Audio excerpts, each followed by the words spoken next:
سر ان کے prime minister ہمارے ساتھ افسوس کا میسج کر رہے ہیں کہ اتنا فلڈ آیا آپ کے یہاں، اتنا نقصان ہوا ہے، مطلب انسانیت دکھا رہے ہیں، اور ہم پلٹ کے یہ بھی کہہ رہے ہیں کہ ہمیں ان سے سبزیاں چاہیے اور ساتھ ساتھ ٹریڈ چاہیے، اور پھر یہ بات بھی کر رہے ہیں۔ آپ کو پتا ہے کہ انڈیا کی last G D P quarterly figure کیا ہے؟ 13.5%، the fastest growing economy in the world. اپنی جو فن خانی تھی نا ہماری، ختم ہو گئی ہے۔ اوقات پہ آ جائیے۔ وہ جو مذاق اڑاتے تھے آپ ہندوستانیوں کا، کہہ رہے یار دیکھو سبزی کھانے والے، وہ سب ختم ہو گیا۔ وہ مارس پہ ان کی آنٹیاں راکٹ پھینک رہی ہیں۔ ایک زمانے میں وہ بہت زیادہ دیا کرتے تھے، لیکن وہ کس کو دیں یار؟ انہیں پتہ ہے کئی لوگ یہ اپنی جیبوں میں رکھ لیں گے۔ آج انہوں نے کہا کہ میں بڑا خطرناک ہو گیا ہوں، اور انہوں نے یہ بھی کہا طاہر صاحب کہ مجھے مجبور نہ کریں۔ میں نے ملک بنایا کس لیے تھا؟ مدد لینے کے لیے۔ انڈینز کو تو نہیں پتا ہے نا کہ یہاں 5-6 پاکستان ایک ساتھ چل رہے ہیں۔ راول پنڈی کا الگ ہے، اسلام آباد کا الگ ہے۔ اسلام آباد کے اے بلاک کا پاکستان الگ ہے، سی بلاک کا الگ ہے۔ کہ ہم بھارت سے ٹریڈ کرنا چاہ رہے ہیں، خاص طور پر جو سبزیاں ہیں یا ویجیٹیبلز ان سے لینے کے لیے، کیونکہ یہاں پہ لوگوں کے پاس کھانے کو نہیں ہے۔ مگر اس کے ساتھ ساتھ آج ہی D G I S P R کی ایک ٹویٹ آئی، اور اس میں انہوں نے جو ہے سید علی شاہ گیلانی صاحب کے بارے میں کہا کہ جی بڑا ان پہ ظلم ہوا تھا، ان کو ٹریبیوٹ پیش کیا ایک طرح کا۔ میں نے آپ کو ٹویٹ بھی فارورڈ کی تھی۔ کیا کہیں گے آپ؟ ایک طرف ہم ان سے ٹریڈ کرنے کی بات کر رہے ہیں کیونکہ یہاں پہ لوگوں کے پاس کھانے کو نہیں ہے، اور دوسری طرف ہم کوئی ایسی بات کر رہے ہیں جو کہ ظاہر ہے کہ انڈینز کو پسند نہیں آئے گی۔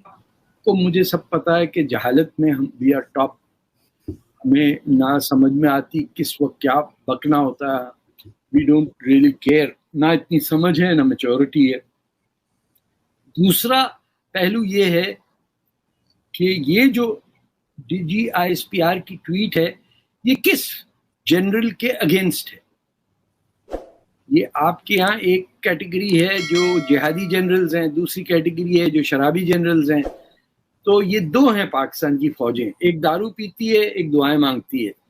تو ان کے بیچ کی ٹسل بھی ہو سکتی، میں اسپیکولیٹ کر رہا ہوں کہ جو اس وقت ایگزسٹنگ جو گورنمنٹ ہے وہ اگر چاہ رہی ہے کہ ہندوستان سے تعلقات بہتر ہوں، تاکہ وہ بارڈر وہیں سے ملتا ہے، ٹماٹر پیاز کی بات کر رہے ہیں نا، اور کون سی وہاں سے توپے منگوا رہے ہیں انڈیا سے، وہ خیرات میں جو ملنی تھیں وہ نہ مل سکیں، تو یہ ٹویٹ کر کے اس اینگل کو سیبوٹاج کرنے کا۔ یہ دوسری یہ ہے کہ عادت خراب ہو آپ کی، آپ اسموکنگ کر رہے ہیں پچھلے 70 سال سے، تو اب سگریٹ ایک ہفتے میں تو نہیں چھوٹے گا نا۔ پہلا ملا آپ نے سوٹا لگا لیا۔ تو یہ عادت ہے گالی دینا ہندوستان کو، ہندو کو، یہودی کو، اسرائیل کو، ویسٹ کو، سنی کو، شیعہ کو، احمدی کو، سندھی کو۔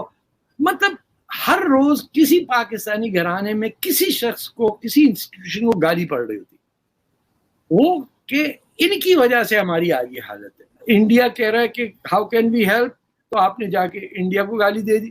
سر ان کے پرائم منسٹر ہمارے ساتھ افسوس کا میسج کر رہے ہیں کہ اتنا فلڈ آیا آپ کے یہاں، اتنا نقصان ہوا ہے، مطلب انسانیت دکھا رہے ہیں، اور ہم پلٹ کے یہ بھی کہہ رہے ہیں کہ ہمیں ان سے سبزیاں چاہیے اور ساتھ ساتھ ٹریڈ چاہیے، اور پھر یہ بات بھی کر رہے ہیں۔ تو بھائی انڈینز کو تو نہیں پتا ہے نا کہ یہاں 5-6 پاکستان ایک ساتھ چل رہے ہیں۔ راول پنڈی کا الگ ہے، اسلام آباد کا الگ ہے۔ اسلام آباد کے اے بلاک کا پاکستان الگ ہے، سی بلاک کا الگ ہے۔ ہاں، جن کے بچے امریکہ میں ان کا الگ پاکستان ہے، جن کے بچے ابھی پیدا ہوئے ہیں ان کا الگ پاکستان ہے۔ مولوی کا الگ ہے، مفتیوں کا الگ ہے، شیعوں کا الگ ہے، احمدیوں کا الگ ہے۔ لیکن آپ کو لگتا ہے کہ انڈیا کے ساتھ پاکستان کو ٹریڈ کرنی چاہیے، اور کیا انڈیا کو ٹریڈ کے لیے دوبارہ آنا چاہیے، کیونکہ پاکستان نے ہی پہلے بند کیا تھا ٹریڈ؟ آپ کو پتا ہے کہ انڈیا کی last G D P quarterly figure کیا ہے؟ 13.5%، the fastest growing economy in the world. اپنی جو فن خانی تھی نا ہماری، ختم ہو گئی ہے۔ اوقات پہ آ جائیے۔ وہ جو مذاق اڑاتے تھے آپ ہندوستانیوں کا، کہہ رہے یار دیکھو سبزی کھانے والے، سب ختم ہو گیا۔ وہ مارس پہ ان کی آنٹیاں راکٹ پھینک رہی ہیں، ساڑی پہنے ہوئے، بندی لگائے ہوئے۔ They are going 13.5% in a quarter in a world wide recession ہو رہا۔ تو کتنی بڑی اکانومی ہے۔ A billion people are working in innovation, in rocketry, in agriculture, in industrialization. کو 50-60 تو